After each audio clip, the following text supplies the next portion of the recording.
శివాయ. గురు బ్రహ్మ గురు విష్ణు శత పరబ్రహ్మ తస్మై గురవే నమ.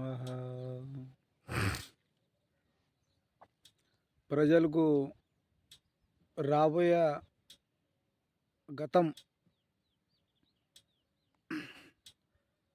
ప్రపంచంలో ఏం జరగబోతుందో, ఏం రాబోతుందో ఆత్మస్వరూపం తెలుసుకునబడింది. నేను రాబోయే నెల 9, 10 ఇంకా ముందే కూడా వచ్చే అవకాశం ఉంది.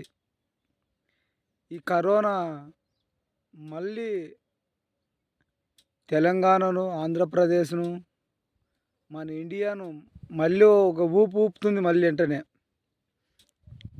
ఎందుకంటావంటే ఇది రాష్ట్రం ఉంది. ఎవరికి చెప్పినా అర్థం కాదు. చెప్పితే దాన్ని పట్టించుకున్న మానవాడు లేడు. కానీ అట్టదానికి ఇప్పుడు కరోనా మళ్ళీ రాబోతుంది. ప్రజలకు నేను ఖచ్చితంగా ఇది ప్రభావం చాలా భారీగానే పడబోతుంది భారతదేశం మీద. కానీ ఉన్నంత నాయకులు, గవర్నమెంటు దీన్ని స్వీకరించి దీని అమోఘమైన మూలికని స్వీకరించారు. ఆ మూలికను ప్రపంచానికి మరి తెలియజేస్తే మాత్రం మనం కరోనా నుండి విముక్తి పడే అవకాశం మనకు భారతదేశానికి ఉంది. మరి దీన్ని ప్రజలు కూడా గుర్తించి, గవర్నమెంట్ గుర్తించి, ఉన్నంత నాయకులు గుర్తించి మరి దీన్ని మన భారతదేశం నుండి ఈ కరోనాని తొలగించేంత అవకాశం ఒక్క మానవునికే దీని నుండి సిద్ధి అవుతుంది అనేది తెలుసుకోండి. దాని కొరకే ఇంతకు మొదలు కూడా ఎంతోమందికి చెప్పి చూశాను.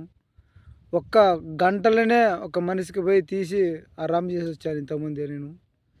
కానీ కమిషనర్ వరకు కూడా పోయి లేఖ ఇచ్చి వచ్చాను, ఎవరు వినలేదు.